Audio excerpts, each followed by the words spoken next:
There are two main causes of kidney failure, which include diabetes and high blood pressure or hypertension. Native Americans are twice as common as whites to develop diabetes and also have more incidences of hypertension. Gina and I started out as a young couple, and we went rodeoing, and she got pretty sick, and we ended up taking her to the hospital, and it came back that she had a kidney disease. You know, as 21 and 23-year-old young people, we didn't know what that meant. The first thing you must do if you want to get a kidney transplant or to be considered for one is to talk with the transplant center. Typically, you would first talk with the coordinator. You would then meet a series of people, including the nephrologist, the surgeon, several coordinators, the pharmacist, different people that will be doing different aspects of your cure, pre and post-transplant. We would then, if you have living donors, evaluate them and see if they're suitable. If you don't have a living donor, we would then look into deceased donor transplant for you, and then you get placed on the list. Once an organ becomes available, then we'd bring you into the hospital and we'd proceed with the transplant. Average wait time is about 3 to 5 years for deceased donor organs. The main benefit for me was I was able to have kids. I was able to enjoy horseback riding, you know, with the rodeo lifestyle that we live. I was able to partake in that with my sons, and now I'm able to watch them grow. And a kidney from a living donor has been shown in several studies to have less risk of rejection than a deceased donor kidney. Some people may think that in order to donate, you need to be a blood relative, but that's not true. A blood relative's kidney will match the recipient's body tissue more closely than a kidney from someone who has recently died. But a non-relative family member, friend, or even a generous stranger can be a match for you and be a possible living kidney donor.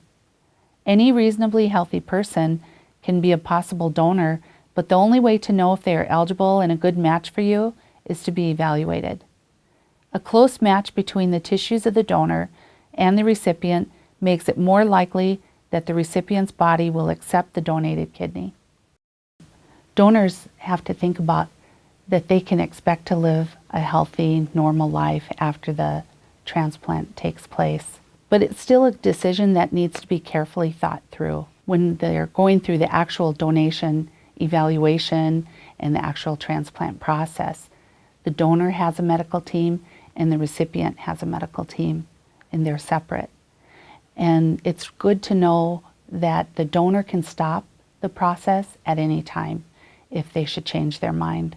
Today, more tribal members and elders are open to the option of organ donation.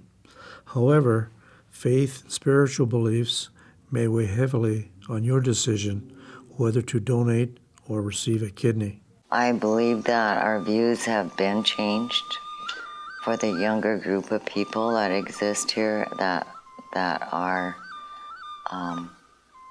possible candidates to be donors.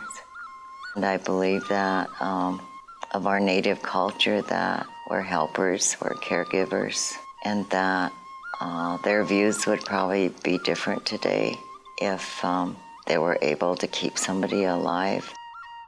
When you think about kidney donation and transplantation, that falls right in with our Native American beliefs of healing, community-centered care, that generosity of one person giving a part of them to help another person heal. It takes a good person to give a living donation, one of his parts. But these health issues we now deal with can be prevented or delayed by eating a well-balanced diet and regular exercise. It's best to start these healthy habits in childhood, but it's never too late to start taking care of your health. Even making small changes, a healthier lifestyle is a start in the right direction.